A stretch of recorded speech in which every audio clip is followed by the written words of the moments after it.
d'abord le plaisir d'être là, je veux vous le dire, et d'être aux côtés de nos amis de l'Isère et du travailleur alpin et de sa nouvelle formule, mais aussi de ses plus de 80 ans d'existence, qui témoignent quand même qu'un média alternatif engagé dans les luttes politiques et sociales, dans les chemins tourmentés du XXe siècle et du XXIe siècle, est toujours là.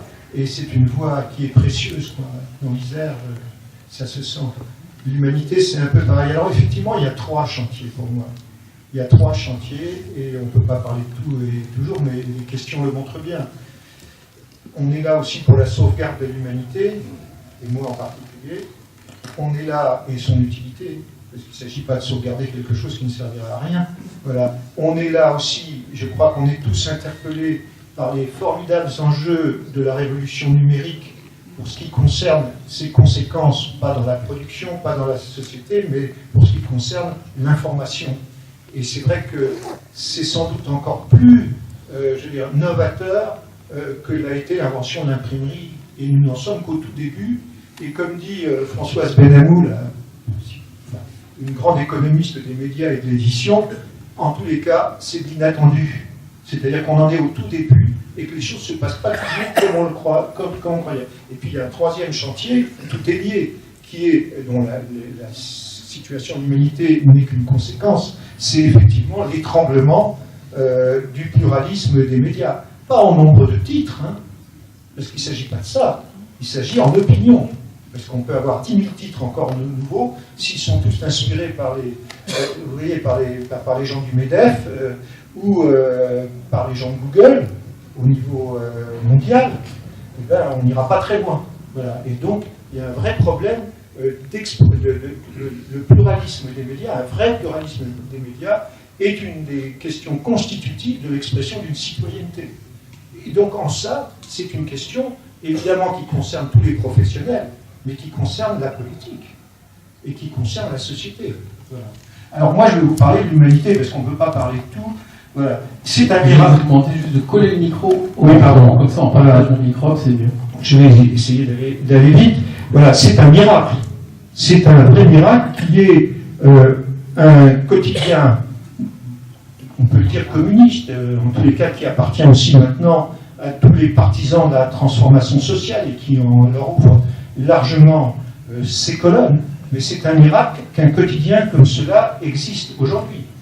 Alors, sans doute, d'autres forces politiques ou d'autres forces idéologiques n'ont pas le même besoin que le mouvement révolutionnaire, que le mouvement de transformation sociale, d'avoir son propre média. Sans doute, ce n'est pas nécessaire parce que les grands médias retranscrivent, grosso modo, leurs idéologies. On peut se poser la question comme ça. Mais je dirais que la force ou la faiblesse du mouvement de transformation sociale dans notre pays, eh ben, un de ses bras, c'est ce journal L'Humanité. Et si on se laissait couper ce bras, ce serait un très grave affaiblissement. Qu'est-ce que c'est ce journal? C'est d'abord sa spécificité, je dirais 3 points forts, le social. C'est incontestable. Regardez aujourd'hui, je lisais dans le train, les 2 pages consacrées à un reportage sur les ouvriers de Peugeot. Aucun autre journal ne fait 2 pages si souvent sur les ouvriers de Peugeot. Aucun autre ne donne la parole à l'expression syndicale qui est souvent déformée, ringardisée. C'est donc ce premier point fort. Le deuxième point fort, ce sont les questions internationales, pas traitées, parce qu'il y a d'excellents journalistes des questions internationales dans d'autres médias, mais qui sont traitées sous l'angle des solidarités internationalistes. Et ça, c'est une singularité. Et le troisième point fort, je dirais, c'est la culture. Je crois qu'il n'y a pas de honte à le dire, parce que la rubrique culturelle, cinéma, livre, art vivant du spectacle, est vraiment un point fort de l'humanité. Et évidemment, il y a aussi la dimension politique de journal. Vous avez vu qu'il a lancé des agoras. Au moment où nous sommes, ce journal fait ce qu'il peut pour être un lieu de rassemblement et d'expression dans la plus grande diversité de tous ceux qui cherchent des alternatives à la situation actuelle. Je ne vais pas faire un discours politique ici, c'est pas le lieu, vous voyez, mais c'est bien d'avoir un journal. Si vous regardez, un quotidien, ça se juge sur au moins 15 jours.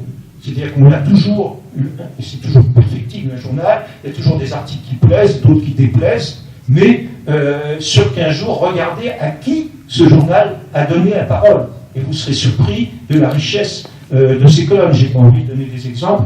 On n'a pas beaucoup de temps pour cela. Je dirais une dernière chose. Autant que faire se peut, ce journal essaye aussi, et je reprends un des intervenants, de donner confiance et espoir.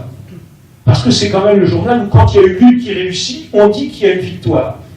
Parce que parfois, les luttes sociales ne sont pas complètement absentes du panorama des autres médias, mais c'est extrêmement rare qu'on valorise les luttes que les salariés, que le mouvement associatif, que les paysans, dans le mouvement environnemental, gagnent. L'humanité a souvent le tort, parce que les choses vont mal, de faire des unes qui sont parfois un peu désespérantes, qui sont un peu trop contre.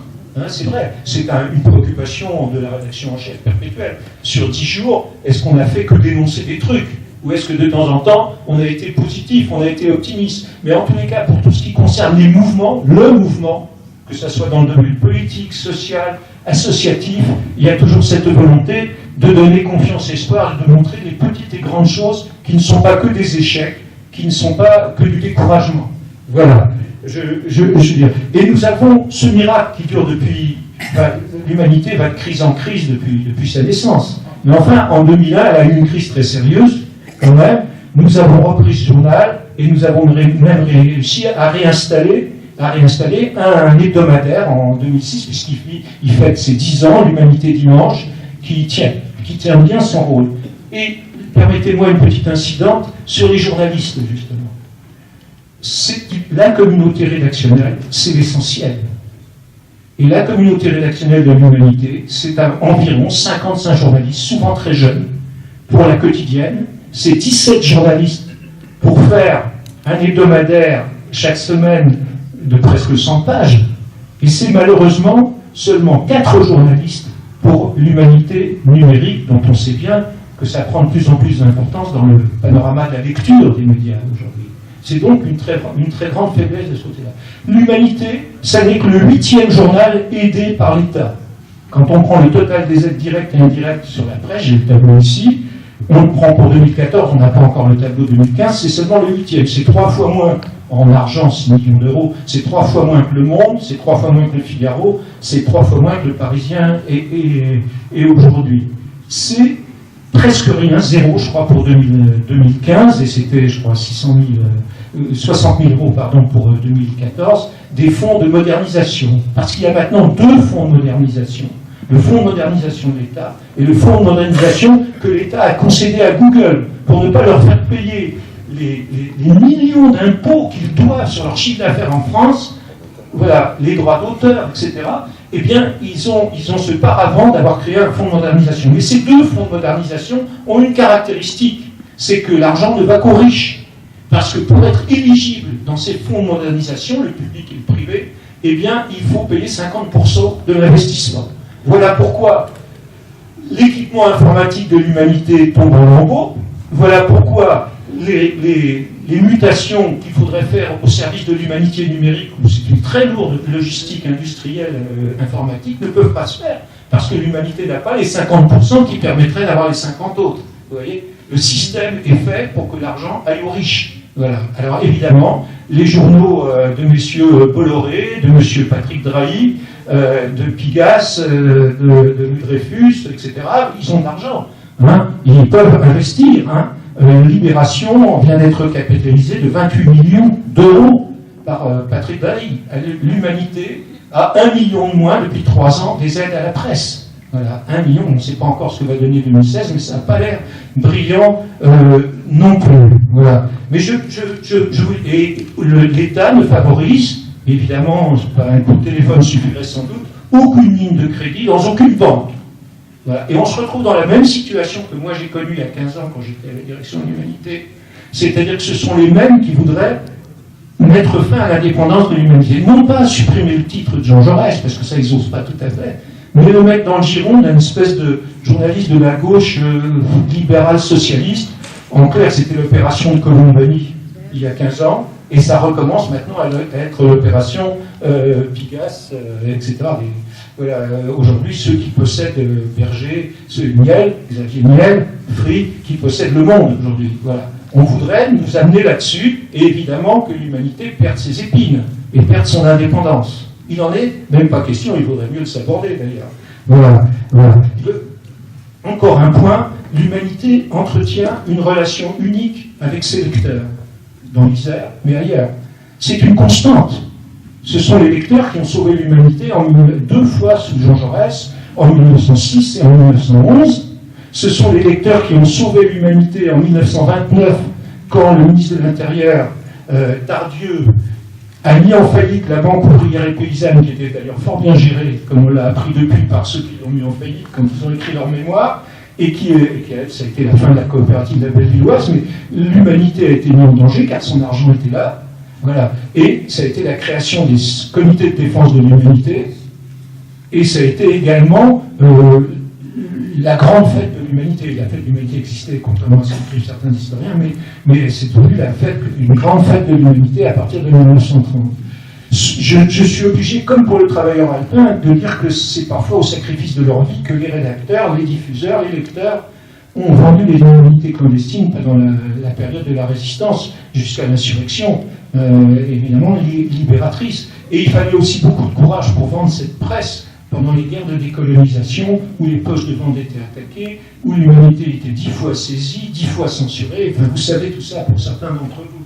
Je veux dire, c'est une grande histoire. L'humanité existe par ses décès. Et encore l'année dernière, quand il y a eu cette grave alerte en juin, pendant l'été, les lecteurs ont trouvé 2,8 millions d'euros de prêts ou de dons qui ont permis à l'humanité de passer les mois d'été et de payer les fournisseurs de la fête de l'humanité de septembre, qui maintenant sont payés un peu en avance parce qu'ils ont la trouille. Voilà. Donc, de nouveau, nous sommes dans une situation critique. Vous avez vu que le directeur a lancé le printemps de l'humanité, mais je vous dirais, pour terminer, une seule phrase qui est celle de Bertolt Brecht: celui qui se bat peut gagner, celui qui ne se bat pas a déjà perdu. Voilà. Et j'espère qu'on va y arriver.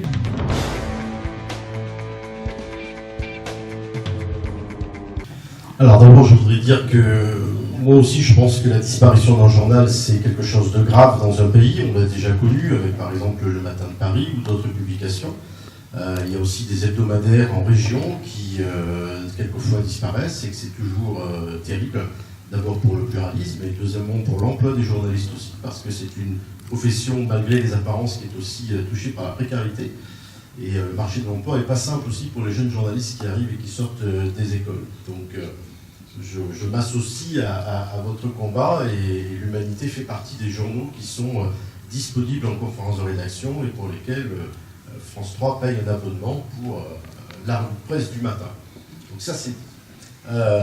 sur l'évolution des médias, j'ai entendu quelqu'un tout à l'heure dire que c'est vous qui avez dit cette formule que je trouve intéressante: on passe 20 ans de sa vie devant les médias. Moi j'ai l'impression qu'on est constamment entouré de médias, parce que les médias, ce n'est pas simplement le journal qu'on achète, c'est aussi de la publicité qui est sur les murs, les sons qu'on entend partout. Et donc les médias, c'est un ensemble de choses qui constituent ce qu'on a sous les yeux, dans les oreilles tout au long de la journée, les discussions aussi avec l'entourage, etc. Tout ça fait partie des médias. Et à un moment donné, on fait le choix de lire, écouter, regarder un média particulier parce qu'on a envie d'avoir un filtre. Et je crois que le métier de journaliste, le métier d'être médiateur, c'est de poser un filtre sur la société, de dire à un moment donné: j'ai envie d'expliquer comment fonctionne la société, j'ai envie de décrypter, j'ai envie de témoigner, j'ai envie de révéler des choses. Et c'est ça le boulot de journaliste, c'est ça le travail d'un média. Et donc effectivement, dans un environnement où aujourd'hui tout est information, ou en tout cas tout est diffusé, où n'importe quelle vidéo, n'importe quel signal, n'importe quel cri pète, comme on le disait dans l'émission que vous citiez, devient un média, devient une information. Il est important qu'à un moment donné, il y ait un repère, un endroit où on puisse réfléchir, discuter, mettre en perspective, etc.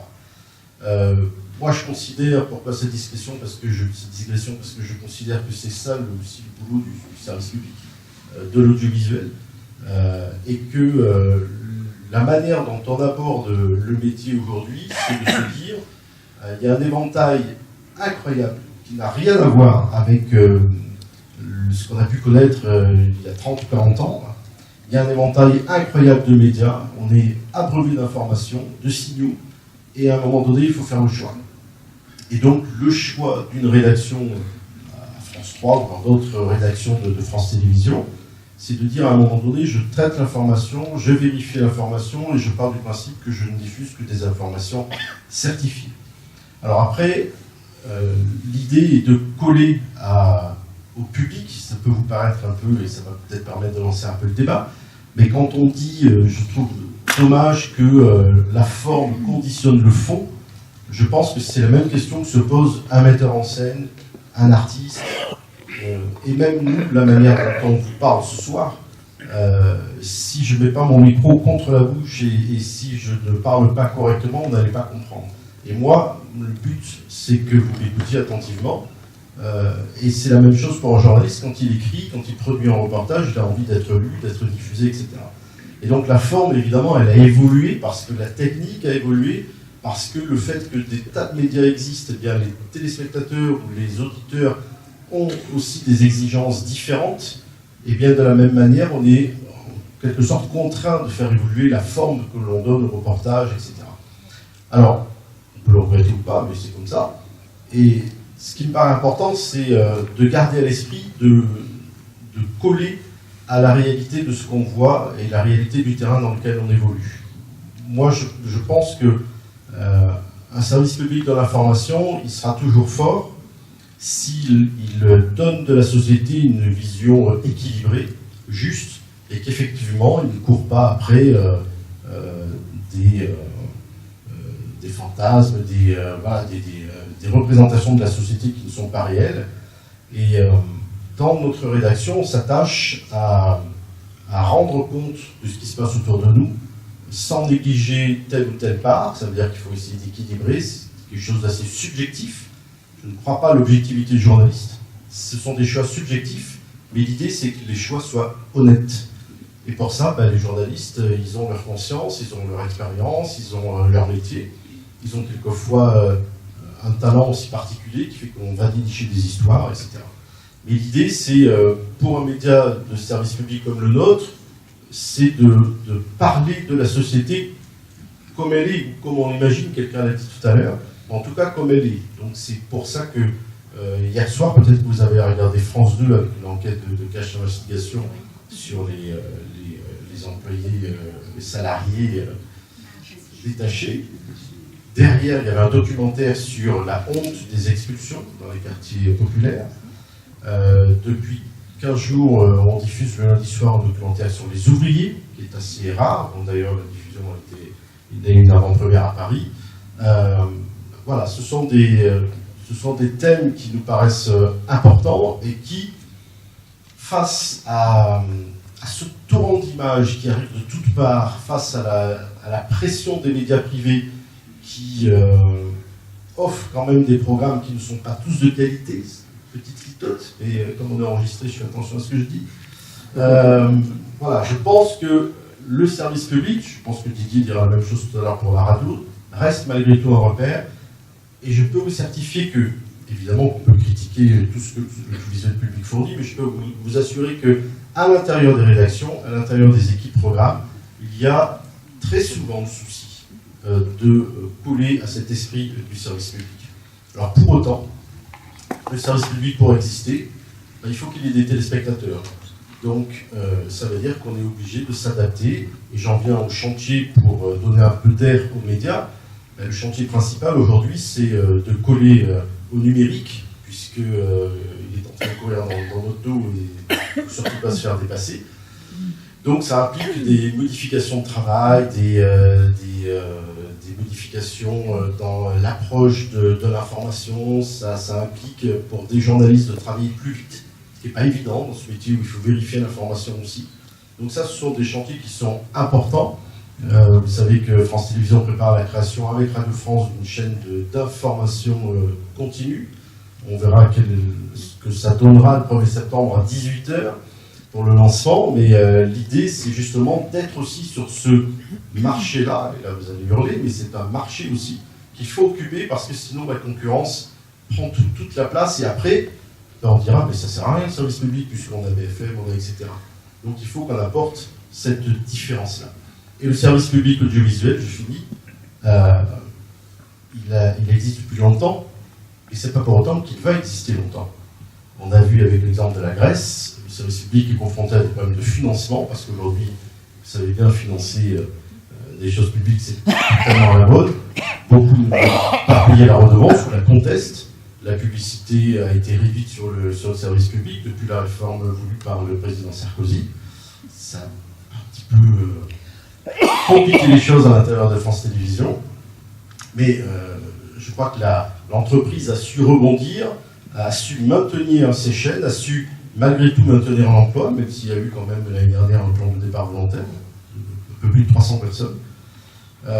Voilà, donc l'audiovisuel public, s'il veut prendre de l'air, s'il veut garder sa référence, s'il veut garder sa force et continuer à être une référence, il doit s'adapter aussi à cette révolution, qui n'est plus une révolution parce qu'elle est sous nos yeux, une révolution on a envie de la faire, mais là elle existe. C'est que le numérique aujourd'hui a pris le pas et on est obligé de s'organiser pour pouvoir être concurrentiel. Et concurrentiel est un mot qui ne me dérange pas, même si on est dans le service public.